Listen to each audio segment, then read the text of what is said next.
வணக்கம் நண்பர்களே, இது இளங்கோ இன்சூரன்ஸ் ஃபேக்டரி இளங்கோ. ஒரு ஹெல்த் இன்சூரன்ஸை 10 நிமிஷத்துல பேசி எப்படி செக் வாங்கணும், இதுதான் இன்னைக்கு topic. How to presentation, how to premium pitching, how to premium payment collection எப்படி பண்ணணும். ஏன் நான் பிரிச்சிருக்கேன் அப்படின்னா, அழகா பிரசன்டேஷன் பண்ணி அவருக்கு பட்ஜெட்டுக்கு தகுந்த மாதிரி ஒரு பிரீமியத்தை சொல்லி அழகா க்ளோசிங் கேட்டீங்கன்னா பிரீமியம் அன்னைக்கே வாங்கிக்கலாம். அதைத்தான் நாம் இன்னைக்கு பார்க்க போறோம். சரி, ரொம்ப ஹை ஸ்பீடா போறேன். ஃபர்ஸ்ட் எடுத்தோன்னா மெடிக்ளைம் பாலிசின்னு என்னன்னு சொல்லி பழகும் சார். ஏன்னா நிறைய பேருக்கு மெடிக்ளைம் பாலிசினாவே என்ன தெரியாது. எப்படி சொல்லுவோம் தெரியுங்களா சார்? மெடிக்ளைம் பாலிசிங்கிறது ஹாஸ்பிட்டல் செலவு கொடுக்கறதுக்கான பாலிசி. இதில் சேமிப்பு கிடையாது, மறுபடியும் பணம் திரும்பி வராது, ரிஸ்க் கவர் கிடையாது சார் அப்படின்னு சொல்லிட்டு, சார் நான் மெடிக்ளைமில் உங்களுக்கு எதெல்லாம் வராதுன்னு நான் சொல்லணும்னு ஆசைப்படுறேன் சார்.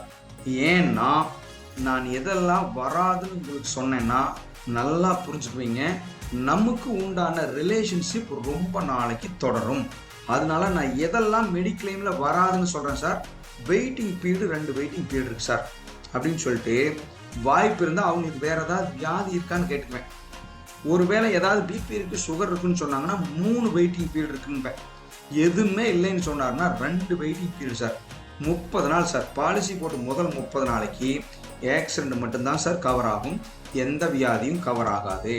31வது நாள் இருந்து சர்ஜரி தேவைப்படாத வியாதிகள் எல்லாம் கவர் ஆகும் சார். காய்ச்சல், சிக்கன் குனியா, டெங்கு, வயிற்று பிரச்சனை, குழந்தைங்களுக்கு வர சீசனுக்கு வர காய்ச்சலுங்க, இது எல்லாமே 31வது நாள் இருந்து கவர் ஆகுங்க. சரி, 2 இயருக்கு சார் எந்த சர்ஜரியும் பண்ண முடியாது. கொஞ்சம் பயப்படுவார். தெளிவாக சொல்லுங்க சார், இதெல்லாம் இன்சூரன்ஸ் கம்பெனியை ஏமாத்துறவங்களுக்கு தடுக்கிறதுக்காக வச்சிருக்குதுங்க சார்.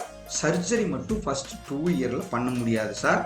அதுக்கப்புறமா 2 இயரை தாண்டிட்டீங்கன்னா உங்களுக்கு எந்த விதமான ரூல்ஸுமே கிடையாது சார், எல்லாமே கவர் ஆகும்.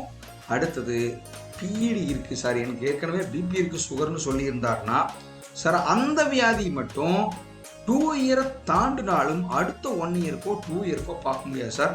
சில பாலிசியில் 4 இயருக்கு பார்க்க முடியாதுங்க, சில பாலிசிகளில் 3 இயருக்கு பார்க்க முடியாதுங்க. ஏற்கனவே இருக்கிற வியாதிக்கு மட்டும் இந்த விஷயம் சார். மற்றபடி 2 இயருக்கு அப்புறம் எல்லாமே பார்க்கறக்கா ஆரம்பிக்கலாம் சார்னு சொல்லிட்டு, கவர் ஆகிறது என்னென்ன எதெல்லாம் வராதுன்னு சொல்லிட்டோம். வருதுங்கிறது சொல்லணும் இல்லையா சார்? ஹாஸ்பிட்டலுக்கு உள்ளே போனதுலேருந்து வெளியே வர வரைக்கும் room rent, medicine, test, doctor fees, ICU charge எல்லாமே கவர் ஆகும் சார். வருங்கிறதுக்கு எல்லாமே கொடுக்கலாம் சார். எல்லா ஹாஸ்பிட்டல் செலவையும் நாங்கள் கொடுத்துருவோம், சாப்பாட்டை தவிர கொடுத்துருவோம் சார். சரி சார், இப்போல்லாம் மெடிக்ளைம் பாலிசியில் நிறைய பெனிஃபிட் வந்துடுச்சு சார். என்ன பெனிஃபிட் தெரியுங்களா சார்? இந்த வருஷம் நீங்கள் கிளைம் பண்ணாமல் இருந்தீங்கன்னா போனஸ் கிடைக்கும் சார். ஒரு 5 லேக் பாலிசி நீங்கள் எடுத்துருக்கீங்கன்னு வைங்க, ஒரு 20,000 ரூபாய் பிரீமியம் கட்டியிருந்தீங்கன்னா இந்த வருஷம் உங்களுக்கு எதுவும் ஆகலைன்னா அடுத்த வருஷம் உங்கள் பாலிசி 5 லேக்லேருந்து 6 லேக்காக மாறிடும் சார். நீங்கள் பணம் 5 லேக் மட்டும்தான் பிரீமியம் கட்டுவீங்க. அப்போ 1 லட்ச ரூபாய் எக்ஸ்ட்ரா நாங்கள் உங்களுக்கு பாலிசி வேல்யூவில் கொடுப்போம் சார். அடுத்த வருஷம் ஃபுல் பாடி டெஸ்ட் பண்ணிக்கலாம். நீங்கள் பெரியவங்க மட்டும், குழந்தைங்களுக்கு கிடையாது சார். அதுக்கு நாங்கள் என்ன பண்ணுறோம், காசு கொடுக்குறோம். அப்போ நீங்கள் கிளைம் பண்ணாமல் இருந்துட்டுமே காசு போச்சேன்னு நினைக்க வேண்டாம். போனஸ் ஆட் ஆகும், டெஸ்ட் கவர் ஆகும் சார். இப்போ ஒரு அட்டகாசமான பெனிஃபிட் வந்துருக்கு சார் பாலிசியில். Restoration sir. ஒரு 5 லட்ச ரூபா பாலிசி வச்சுருக்கீங்க, யாருக்கோ ஒருத்தருக்கு எமர்ஜென்சியாக 5 லட்சம் முடிஞ்சு போச்சு, காலி ஆயிடுச்சேன்னு பயப்படாதீங்க. இன்னொரு 5 லட்ச ரூபாயை பிரீமியமே கட்ட வேணாம் சார், நாங்கள் பாலிசியில் போட்டுருவோம். மிச்சம் இருக்கிறவங்க அதை பார்த்துக்கலாம். மிச்சம் இருக்கிறவங்களுக்கு பாலிசி காலி பண்ணிட்டு போயிட்டாங்களே அப்படின்னு ஃபீல் பண்ண வேண்டியது இல்லை சார். இப்போ இதெல்லாம் பெனிஃபிட் சார். சொல்லிட்டு சார் இதுதான் சார் ரூல்ஸு, அடுத்து ப்ரீமியம் நான் சொல்கிறேன். அதுக்கு முன்னால் ஏதாவது டவுட்னா கேளுங்க சார். மேக்சிமம் பேர் ஒரு டவுட்டும் இல்லை சார், ப்ரீமியம் போலான்ருவாங்க. ப்ரீமியம் சொல்கிறதுக்கு முன்னால் 3 விஷயத்த மைண்டில் வச்சுக்கணும். அவர்னால எவ்வளோ கட்ட முடியும்னு பார்க்கணும். அவர்னாலேயே கட்ட முடியாத பிரீமியத்தை சொன்னீங்கன்னா சத்தியமாக பாலிசி வராது. அவருக்கு என்ன தேவைன்னு பாருங்க. ப்ரெக்னன்சி, அவரோட வயசு, சர்ஜரிக்கல் ப்ரொசீஜர்லாம் எதாவது இருக்கா, ஏற்கனவே வேற ஏதாவது வியாதிகள் இருக்கா, அவரோட தேவை என்னன்னு அதுக்கு தகுந்த மாதிரி பிரீமியம் பாலிசின்னு சொல்லுங்க. ஒரு சின்ன வயசுக்காரா இருந்தாலும் ஒரு 5 லேக், கொஞ்சம் நல்ல ஒரு ஏஜ் இருக்கிறாங்க, கொஞ்சம் பிரச்சனைக்குரிய ஆளுனா சார் ஒரு 10 லட்சம் எடுத்து வச்சுங்க சார் சொல்லுங்க. பிரீமியம் கட்டுவாருன்னா அதெல்லாம் சொல்லுவீங்க, இல்லைன்னா அவரை கன்ஃபியூஸ் பண்ணாதீங்க. சம் அஷ்யூர் சார், எவ்வளோ சொல்லணுமோ அவ்வளோ சொல்லுங்க.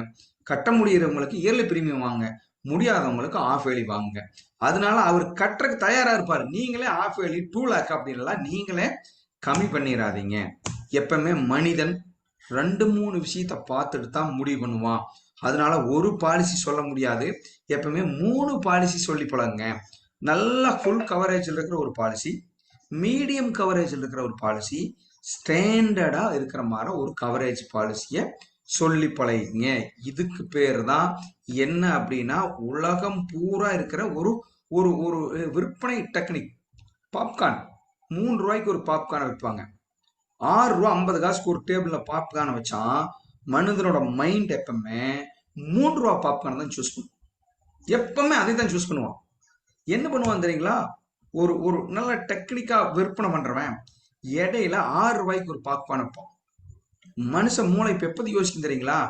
3 ரூபா பாப்கார்னை பார்க்க மாட்டான். 6 ருபீஸ் ஒன்று இருக்குது, வெறும் 50 பைசா மட்டும் 6.5 ருபீஸ் ஒன்று இருக்குது. ஆனா அதை விட அதிகமா இருக்க, பரவாயில்லையா, 50 காசு தானே அதிகம், அதை வாங்கிக்கலாமே. இப்ப என்ன பண்ணுவான்? எந்த ரெண்டையும் கம்பேர் பண்ணுவான். அப்போ ஒரு 3 விதமான பாலிசியை சொல்லுங்க அப்படிங்கிறதுக்கு தான் நான் உங்களுக்கு இந்த டெக்னிக் சொல்லி கொடுத்தேன். ஹை எண்ட் பாலிசினா காம்ப்ரஹென்சிவ், அஷ்யூர்லாம் நல்ல ஹை எண்ட் பாலிசி, பிரீமியம் கொஞ்சம் காஸ்ட்லியா இருக்கும். அதை விட கீழே மீடியம் அப்படின்னு சொல்லுங்க. எஃப்ஹெச்ஓ யங்ஸ்டர் எல்லாம் வந்து பாத்தீங்கன்னா ஒரு 1500 ரூபா 2000 ரூபா தான் கம்மியா இருக்கும். அப்ப நீங்க என்ன சொல்லுங்க சார்? மீடியம் பாலிசி சார் அப்படின்னு சொல்லிட்டு இந்த ரெண்டையும் சொல்லி பிரீமியம் ஒர்க் அவுட் பண்ண தெரிஞ்சுக்கணும். அதுக்கெல்லாம் நிறைய ஆப் இருக்கு, அதுல பாத்துங்க. அப்போ சார் இது இவ்வளவு sir comprehensive sir, high end policy sir 17,000 ரூபாய் வரும் சார். சார் அடுத்தது நான் இன்னும் உங்களுக்கு ஒன்று சொல்றேன், கொஞ்சம் மீடியம் லெவல் பாலிசிங்க சார், 16,000 ரூபாய் சார் வரும். அப்படின்னா ஒரு 1500 ரூபா தான் டிஃபரெண்ட் அவரே கணக்கு போடுவார். அடுத்து இன்னொன்னு சொல்லுங்க, லோ பாலிசின்னு சொல்லக்கூடாது, ஸ்டாண்டர்ட் பாலிசி சார். சார் இதுல ஆஹா ஓஹோங்கிற பெனிஃபிட் எல்லாம் இதுல கிடையாது சார். ஹாஸ்பிட்டலுக்கு போனீங்கன்னா எல்லாமே வரும் சார். மீடியம் பாலிசியில் என்ன ஆகும் சார்? இதுல கொஞ்சம் பெனிஃபிட் இருக்கு சார், ரீஸ்டோரேஷன் வாய்ப்பு மட்டும் இருக்கு சார். பிரெக்னன்சி எல்லாம் கவர் ஆகாது சார், ஆயுர்வேதிக் எல்லாம் பார்க்க முடியாது சார், அட்வான்ஸ் சர்ஜரி எல்லாம் நீங்க போக முடியாது சார், ரொபோட்டிக் சர்ஜரி எல்லாம் போக முடியாது சார், ஏர் ஆம்புலன்ஸ் அதெல்லாம் கவர் ஆகாது சார், நீங்க லிமிட்டட் ரூமுக்கு தான் சார் போக முடியும் அப்படின்னு சொல்லிட்டு அந்த மேல இருக்கிறத எப்படி நீங்க ஹைலைட் பண்ணணும்னா சார் எல்லா பெனிஃபிட் உண்டு. ஏர் ஆம்புலன்ஸ் போகலாம், ரீஸ்டோரேஷன் எத்தனை தடவை வேணாலும் ரீஸ்டோரேஷன் ஆகும், ஆயுர்வேதிக் பார்க்கலாம், பிரெக்னன்சி கவர் ஆகும். இந்த வருஷம் கிளைம் பண்ணாம இருந்தீங்கன்னா அடுத்த வருஷம் 1.5 லட்சம் 2 லட்சம்னு ஆட்டோமேட்டிக்கா போனஸ் ஆட் ஆகும் சார்.